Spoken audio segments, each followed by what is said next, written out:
After composing her emotions, Brianna set to work getting the breakfast buffet set up. Making a conscious effort, she succeeded in not seething about Scott the whole time she worked. Just most of the time she worked. Usually, she took her dirty pans, pots, and utensils to the dish machine as soon as she was finished with each, keeping the cooking area uncluttered and clean. Not so this morning. She tossed the dirties into a large, deep tub on a cart at the end of the cook line to avoid being near Scott and risking getting upset while she was still cooking. After setting up the last of the breakfast buffet, Brianna flipped on all the heat lamps over the food and pushed her cart of dirties back to the dish machine. Scott looked up at her as she rounded the corner. Before she could speak, he winked at her and set back to slicing the pineapples to go with a mixed green salad for lunch. Caught off guard by the wink, Brianna held her course and remained silent. Scott stayed focused on his work. From what Brianna could see, it looked as if most of the prep was already finished. She loaded the dish machine. While it ran its cycles, she looked over the containers on the prep table. All the items were properly prepared, stored, and even labeled correctly.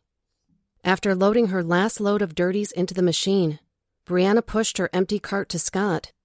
"Use this to take your prep to the fridges. Saves a lot of unnecessary trips." "Thanks, Chef." He gave her a thumbs up and then continued cutting potatoes without looking at her. Brianna emptied the dish machine and then turned to Scott again. He seemed very much at ease in the kitchen and used a knife admirably. She appreciated that he worked methodically and was meticulous with labeling. "You're doing a really good job, Scott. Looks like you know your way around a prep sheet pretty good. If you want, you can help me prep the entrees for today when you finish with this." Scott glanced at her a couple times, but mostly nodded and kept working. "Sure thing, Chef. Give me 20 minutes to finish cutting and cleaning up here." Brianna smiled. All right. Maybe he wasn't so bad after all. Maybe all the tension from wondering who was following her from the parking garage had made her nerves edgy and made her react more strongly toward his flamboyant actions earlier. 3 hours into the shift, Brianna announced that it was time for a break. "Whew, I was beginning to wonder if we were going to get a break, or if you just worked straight through till quitting time." He laid his knife aside after rinsing it, pulled off his gloves, and tossed them into the trash as he headed to the back door. He was out of his apron and had taken the elastic band out of his hair by the time Brianna got to the door.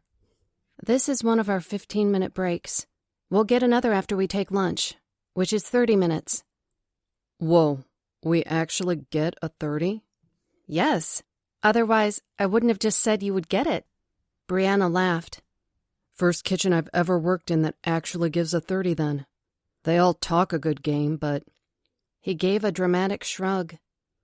"Where's the smoke shack, Chef?" He pulled a pack of cigarettes from his left front pocket and opened the door, holding it for her to go out first. "Around the other side."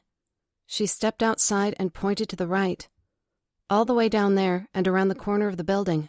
"Geez, half-mile walk to take a break, huh?" It was her turn to shrug dramatically. "Only if you smoke." He shot her a smug look. "You're almost cute when you're being a smartass, Chef."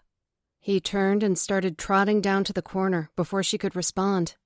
Watching him jog from behind, she decided that she liked the way he moved, the easy liquid movement of one with strength and endurance.